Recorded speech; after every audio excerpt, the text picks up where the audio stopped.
Hey, listeners, are you getting inspired to dive deeper into your learning of EFFT? If so, head on over to Kathryn's website to check out her list of upcoming trainings. Some trainings are focused on combining EFFT with young kids and EFFT play therapy. So head on over to her website and we hope to see you in the future. Check it out at KathrynDeBruin.com, KathrynDeBruin.com, and we hope to see you in the future.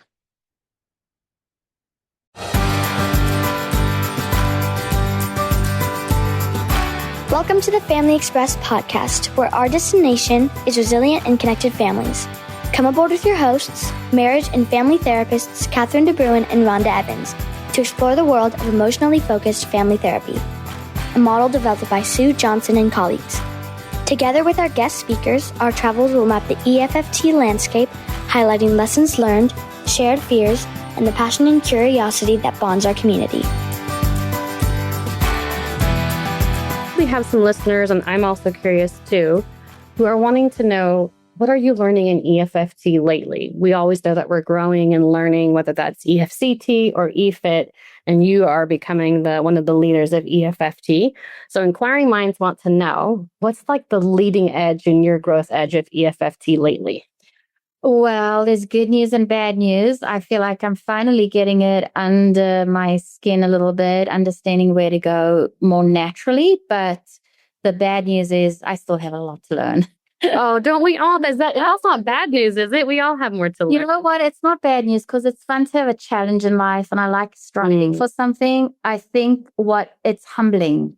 Oh, it's humbling. It kind of takes me to my knees, and the part that it's like picking shrapnel out of something.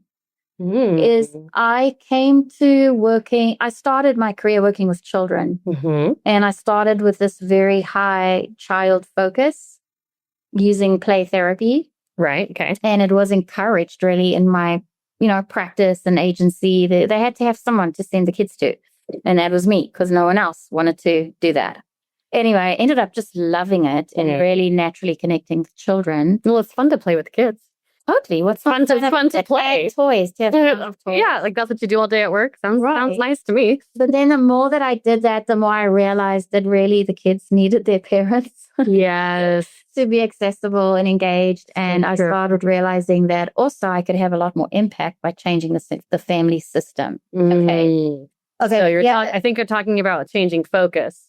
Changing focus. And this is where it gets really complicated for me because in our world of counseling, therapy, psychology, there's also different philosophies around this. Okay. And the systemic philosophy, it's like, how do you fit that into a diagnostic philosophy, right? So there's this child focus, there's a diagnosis focus.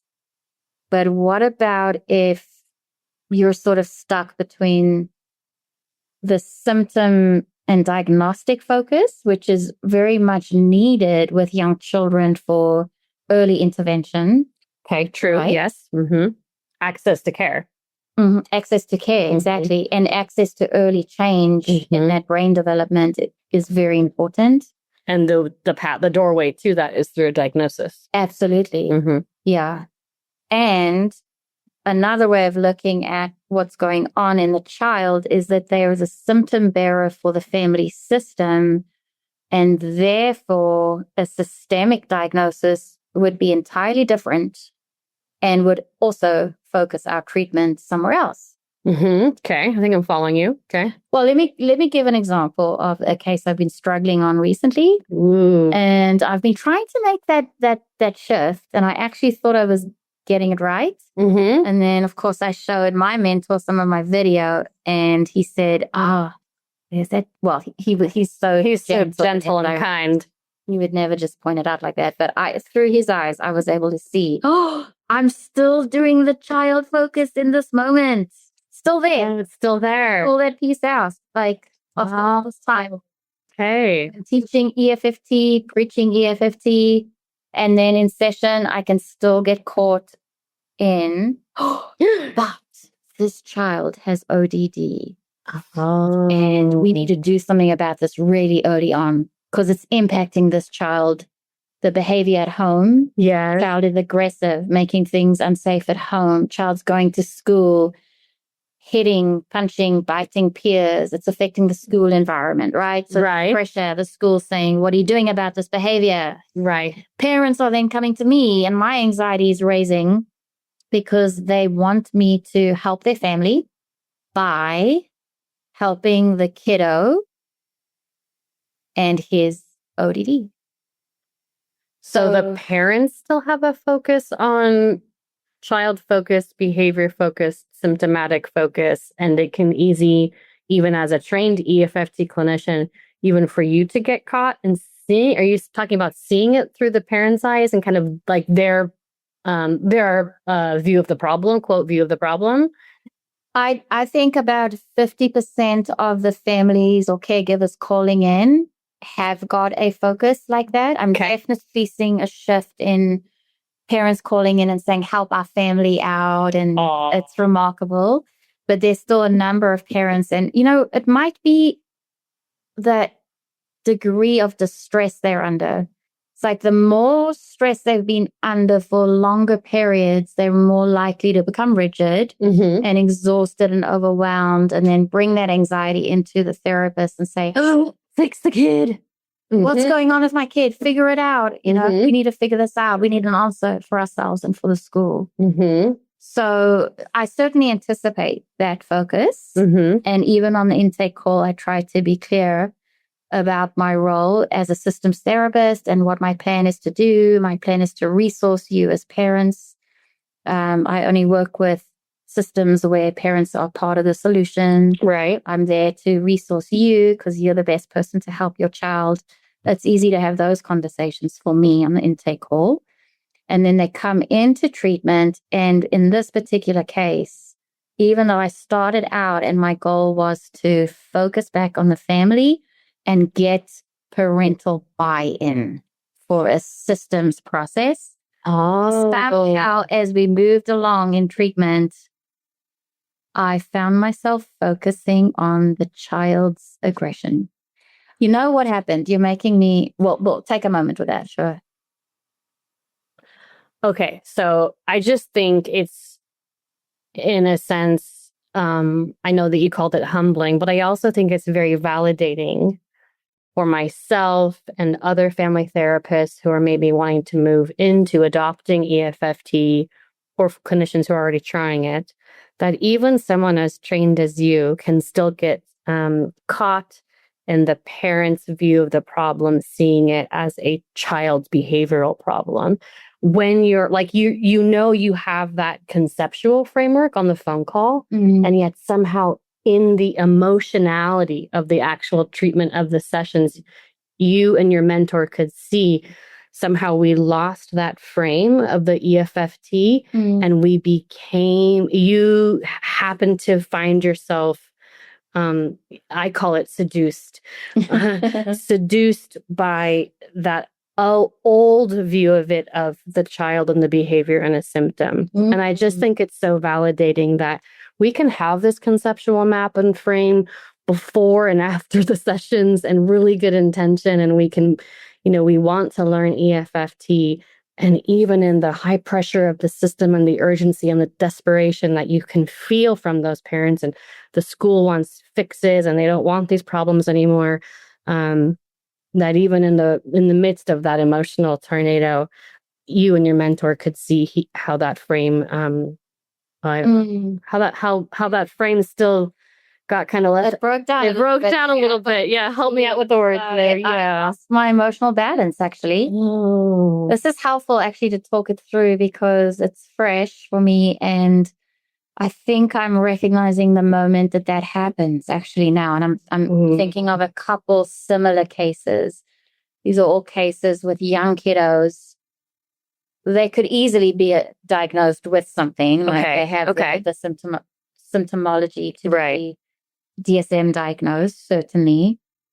And there's a moment where I'm in treatment and I'm with the whole family, and I've got my focus right on where I want it to be, which is getting the parents accessible to to be able to learn how to respond to the child.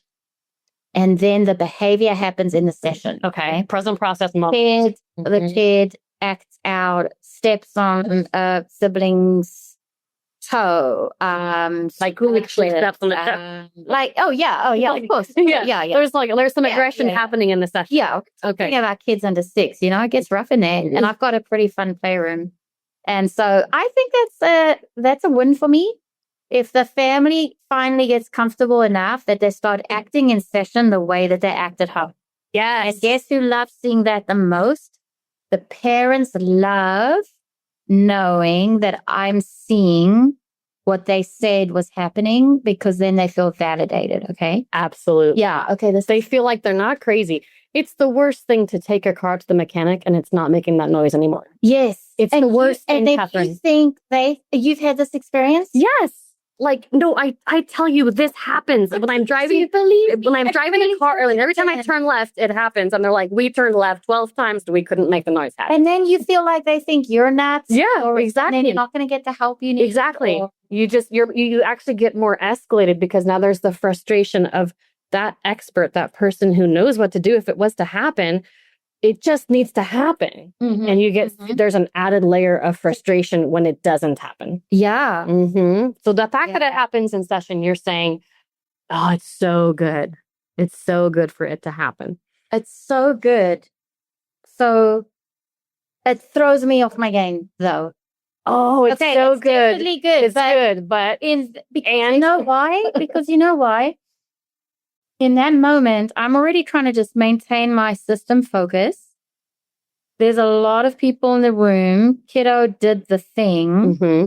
And in that moment, the parents look at me and I feel like this could all be in my head, okay? Yeah, it feels like they acquiesce or they roll the ball to me. They're like, told you, there it is. There it is. There you go. They just threw you the tennis ball. You handle that. It's balls in your court now, Kathryn. You handle that. You handle that. See how you handle that, therapist. Oh, skills.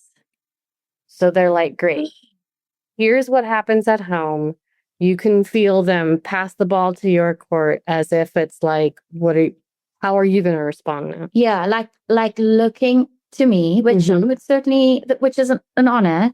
Oh, and they look at me though, and there's a helplessness and a panic, and like, see, now's your chance. What do we do? Like now what? Now what? And you're saying that look from the parents maybe throws you off. I think somehow in that moment, even though I'm in charge of treatment and I'm directive, when it comes to a family system, I feel like I'm joining them, but I'm in the wings, or I'm ushering them. Like, it's like when a baby starts walking. Yeah. And you walk behind them and you're ready to catch them if they fall. But not unless they need you. Mm-hmm. And suddenly in this moment, okay, this is what happens. In this moment, there's this rough behavior. I see the parents looking helpless, looking at me. And you know what I do? I think I step in. I think I step into the middle of the family. I think that's what I do. You step into the middle of the family. I step in. Like as though you get pulled into the cycle? You get pulled into, let's think about this. I have to think it through, but I feel responsible in that moment to step in and manage the behavior in a way to model to the parents, what to do if what I'm doing could be helpful. Also to learn in that moment, like, what does it take to regulate this child? So I step in and try various things to see. Yeah, that's a moment of assessing. Yeah, which is, I guess, that's kind of okay. And I could also hang back, though, and observe and see what happens and look for a dynamic in the family system. Oh. Okay. Now, my brain is going to a couple different conditions, though. So help me out. If there is a behavior like aggression, we do have the question of safety, physical safety. Mm-hmm. And so I think I'm thinking of that like in one part of kind of holding that in one part. But I think you're saying like when the moment happens where again, I even feel kind of concerned about my wording about this because I'm saying when the moment happens when the child's behavior occurs. Mm-hmm. And that's still, even just my language around that is still a child focus. So it's like when the behavior happens, what did the parents do?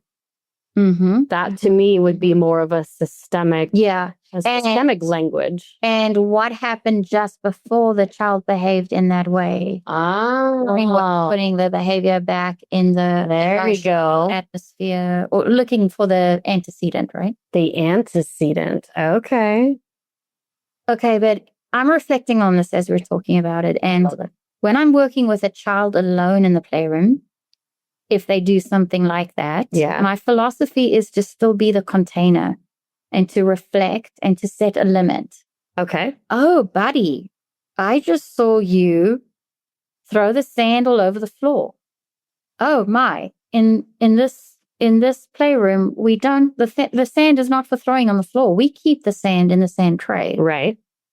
So I don't have a massive emotional reaction. I see what I'm seeing. Mm-hmm. I trust that it's coming from a rooted place that we need to get into. Mm-hmm. So I lean in with curiosity and acceptance. I very clearly set a limit and then redirect the behavior. If you have the need to throw something right now, feel free to throw. The ball can be thrown or okay. etc. Uh-huh. Right. So my philosophy usually with kids is accept that this bad behavior is coming from somewhere that we need to bring out in the open and heal. Yeah. Express, but set a limit and then redirect it. But as I'm sitting with you, somehow I've even forgotten to do that when I'm in these family sessions. Okay. I just step in and put my foot right in it. Okay. And then I'm also going to the good old family therapy phrase of connect before correct. And so now I feel my head spinning a little bit right now of like, okay, so yeah, safety needs boundaries and limits, and that needs to be expressed. And we need to get to that. There's also, oh, buddy, if you're throwing something, what are you feeling? Right? If this behavior is happening, what's it like for you on the inside? And so I'm thinking of that, and I'm thinking of, my kid threw a video game controller a couple weeks ago, and I could hear my husband say, we don't throw controllers in our family. And I'm like, so there's the correction. No, which is important. Important. And then there's an emotional processing moment that needs to be organized and make sense of what happened right before you threw the controller. Right. What was happening in controllers are not for throwing in our family. Right. I can tell you're very upset right now and so disappointed about what happened in the game. When we're disappointed, we say, oh, I'm so frustrated. We stamp our foot. Whatever you're allowed to do in your family. Yeah. What we don't do is throw controller. The feeling's okay. Feeling's totally okay. The need's okay. Gotta express that and get the emotional experience is normal. Right. But what we do with it. Okay, so now let's take us back to the therapy room, though, because I just gave you a brand new example of when it's just the parents and the kid. But you're saying back in the therapy room when the quote unquote presenting problem happens, this behavioral aggression, you're saying I'm losing the family therapy frame, you're losing the EFFT frame. Because you're going right towards, you're using the words of I'm stepping in it or I'm stepping in the family. And I think I'm kind of struggling to kind of. Oh, like I feel like I'm stepping in to take over and manage the symptom. Now, $1 million question. Which is, it could be okay in circumstances, but as I'm stepping in and taking such a role, I'm losing I'm focusing on the behavior and then I'm forgetting everything else around me. Which is how to reflect the fact that, oh, this kiddo just did this and parents used it back. Oh. Gosh, when you say it like that, it sounds simple. Doesn't it? I know. Yeah, you're right. Minds are about you in the moment. Yes. So when we have the opportunity to observe Yes. where these behaviors, symptoms arise, when, for how long, what reaction comes next. Like there's so much valuable information there that we as process consultants get to watch in the dynamic and make explicit in the room. Yeah. If your focus is on the process and the dynamic. Yeah. And somehow I guess I got so handled, oh my gosh, that thing happened. Wow, let's respond. I was like, so like, how is no one responding to this? Let me respond. Oh, And I took over. Took over, kind of forgetting to observe and reflect the behavior, get curious about the antecedent, reflect parents. I noticed you didn't step in. I noticed you sat there and watched, kind of reflecting all the different parts of the organizing. I'm thinking like the affect assembly, in couples work is like the behavior, and be curious about the underlying pieces there. Parents, what's happening for you in the moment when your kid throws that or does that behavior. Yeah. Is that what you're talking about? Yeah. Yeah, that's what I'm talking about. Listeners, check out our book for children of any age. It's called A Jumble of Thoughts and a Tangle of Feelings. It's on Amazon.com. If you know a child out there who is having a tough time but unable to put that distress into words, this book is your guide to helping them figure out what is going on. Whether you're an educator, a therapist, or a parent, we really think this will be a helpful guide for you. And I also think it's like really, again, like validating, because especially if you come from a play therapy background or maybe a different kind of family therapy training, is you really are like, you've grabbed on to the EFFT frame of what we're trying to do there, help parents be responsive and accessible. And you're like, that's the goal. We know that's the goal, but objective, what do we do in session to help get us there? And certainly we step in and we're active participants, but in that moment, did I step in too much? Which on the one hand, I'm sure caregivers are thankful for, to have a break. But have some support in that moment, and in that way. And once the indirect meta message, right? Is it like, I can do this better than you? Let me show you how. Not that I'm thinking that, of course. Right, you're not thinking that. But what does it do to the parental esteem or position? Or interesting. Have I knocked them out of their position? All of a sudden, you're kind of right here in the moment. You put yourself in the parent's shoes of how it might, even with the kiddo, right? To come in a very, not punitive, but with quite a force. With an urgency and a force, right? And that's not what I would, it's just simply not the way I would respond if the child was alone in the room. Now, if kids are alone in the room, like what's the worst that could happen? Like I want them to bring that behavior out so that I can learn about it, and redirect in a healthy way. I have so much more acceptance for that in the individual play therapy session. But with the family, with everyone there, I think it's hard. There's so many moving pieces that I'm trying to balance that I jumped in way more directly than I usually would. I have lots of curious thoughts about that, and it could take us a ton of different places. Again, we could go anywhere, but I think I'm curious about the way you're describing if it's you and the kid in an individual session, you're using the phrase of you redirect the behavior versus in the family session, you're describing, I think I jumped in, I saw the behavior and I think I jumped in and you responded to handle the behavior. And you're saying, I'm going to use the good old supervision question. What would you have preferred to do? Or what could you see the shift? What's the shift then? Okay, this is really good. You're therapizing me right now. I noticed you asking that question, and it's the right question. And it sort of takes my breath away, and I'm a little scared. Okay, it's like I can't even take the space to imagine because of how big it feels emotionally. So, but let me try, okay? Let me face this feeling.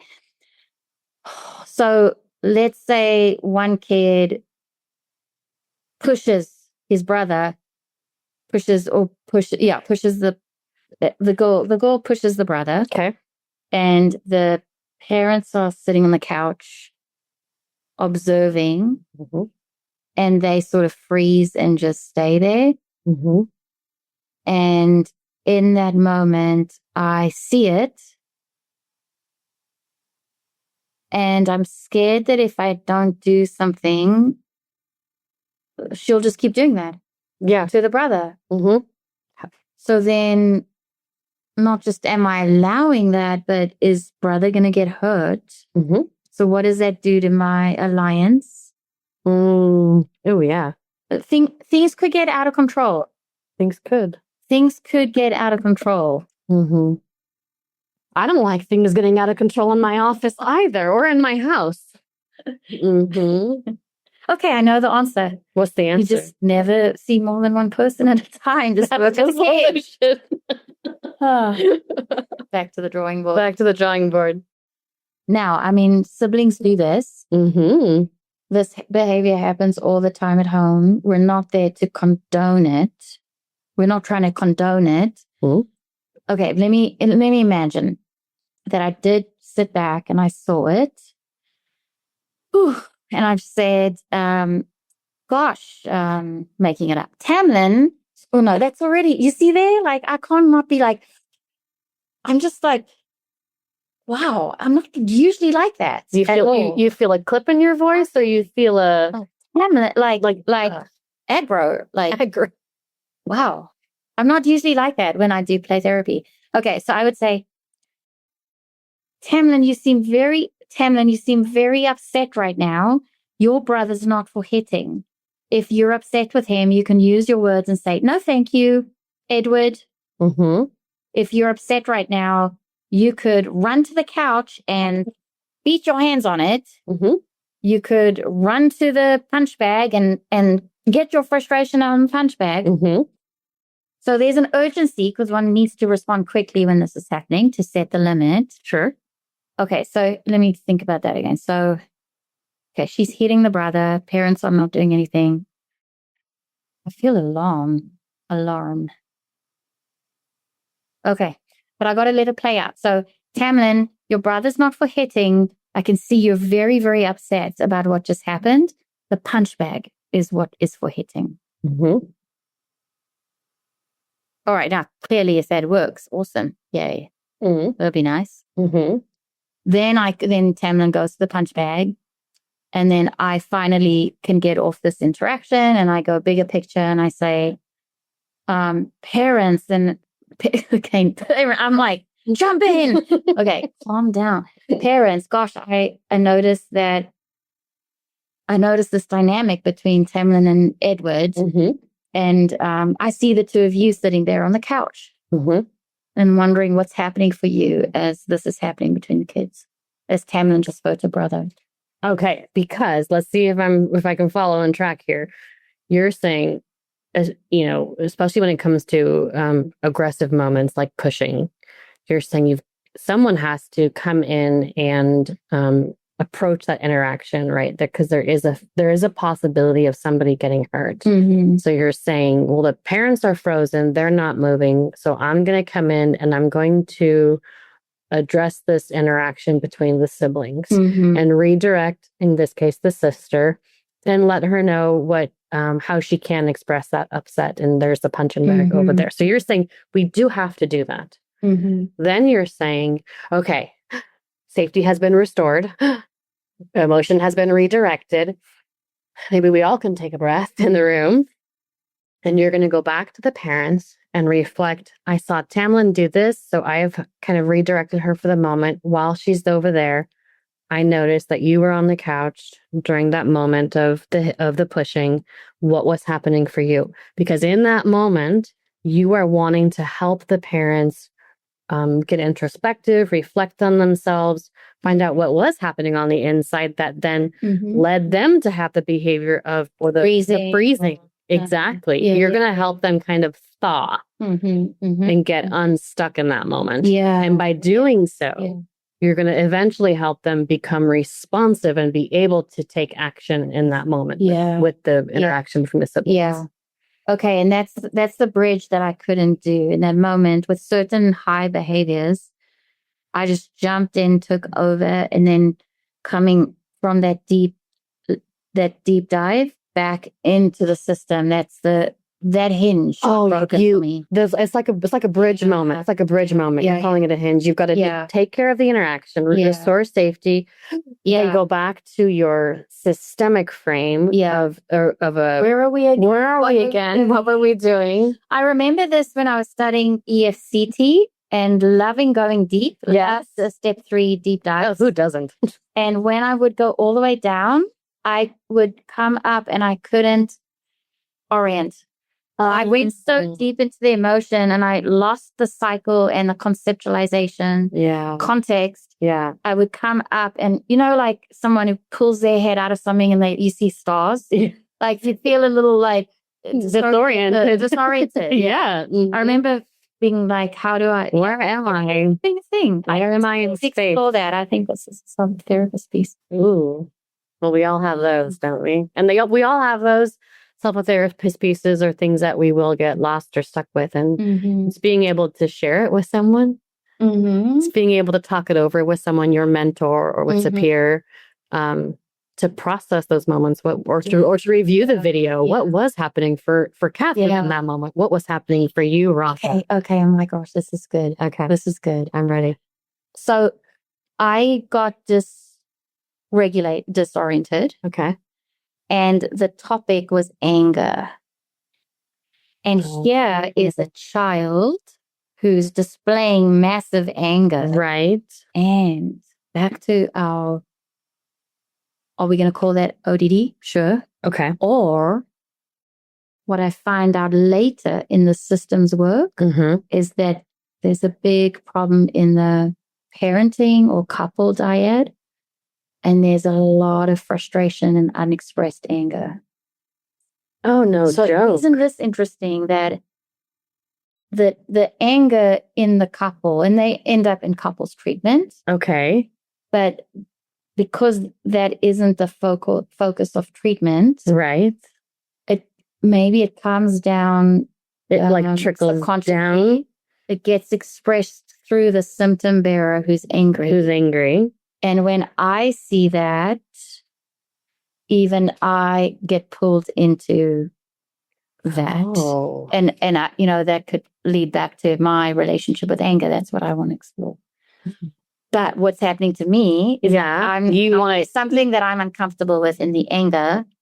But you don't want it to be out of control. But it's also in the system. That's exactly what's happening in the system. I'm colluding with the system.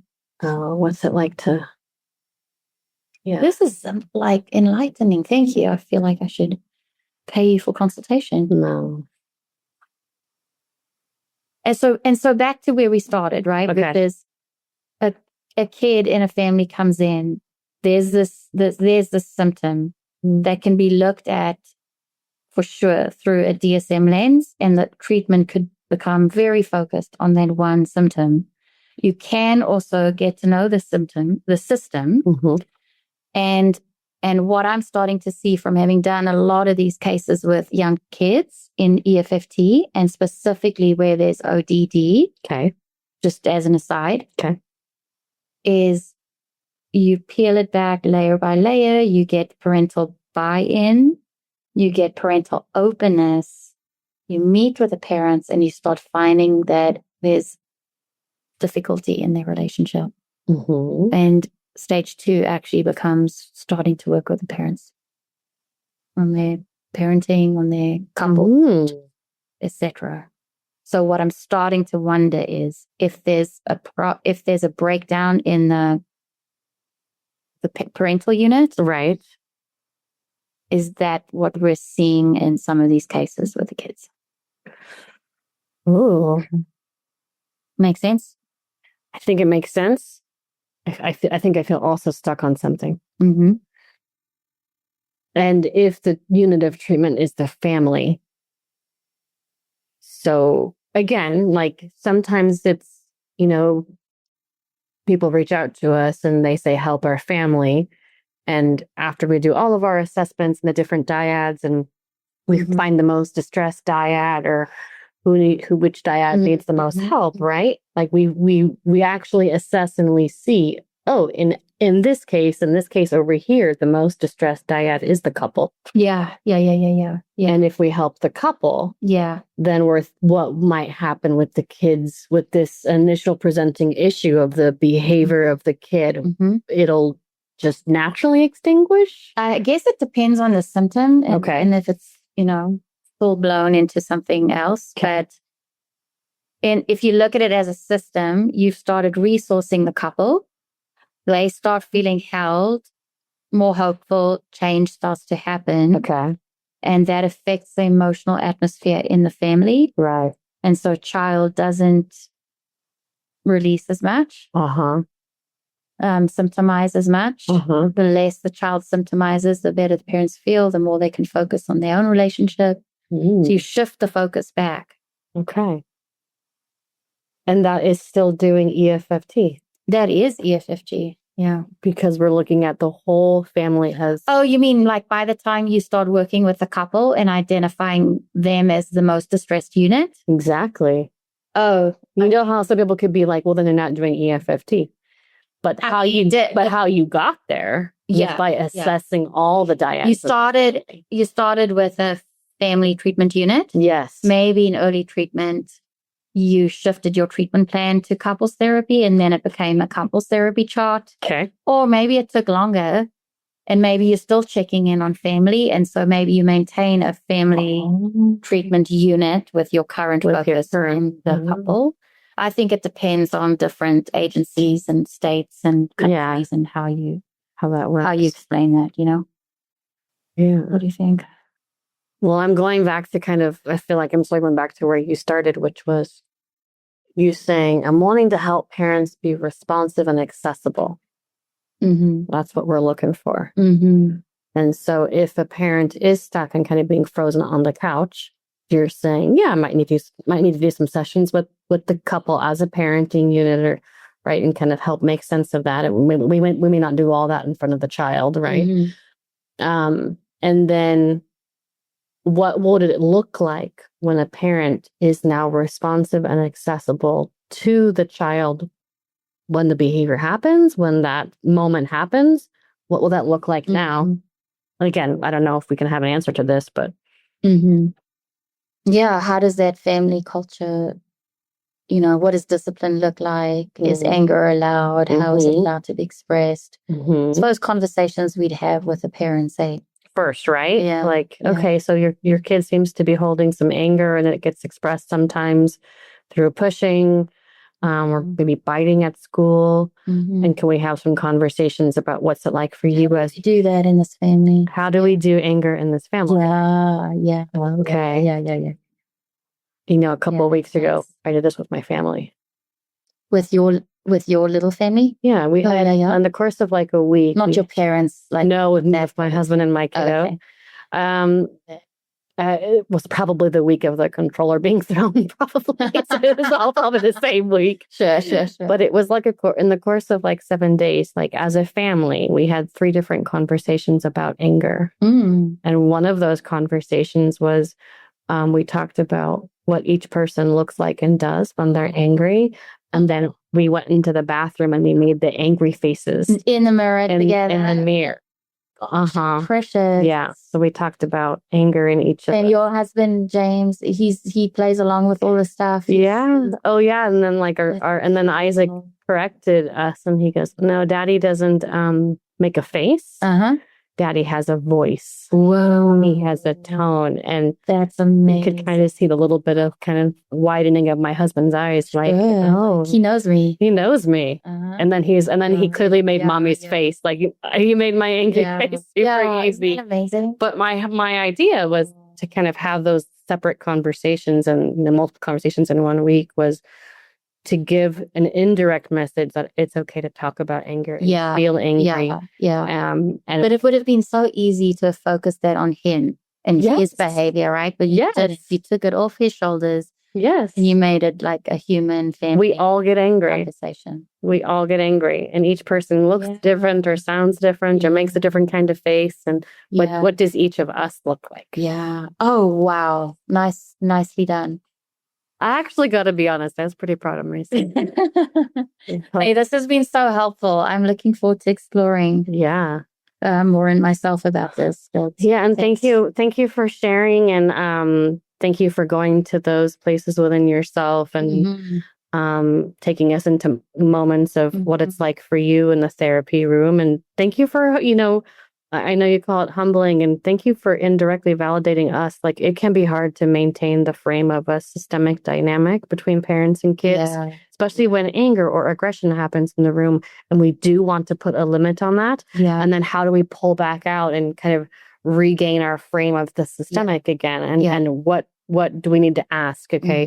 That reflection and observation and reflection back to the parents. And just thanks so much for walking us through your process. And so we can feel normal in that struggle ourselves, right?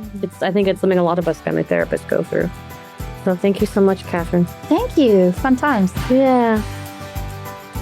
That's it for today, folks. Thank you for listening, and we hope to see you again for our next journey.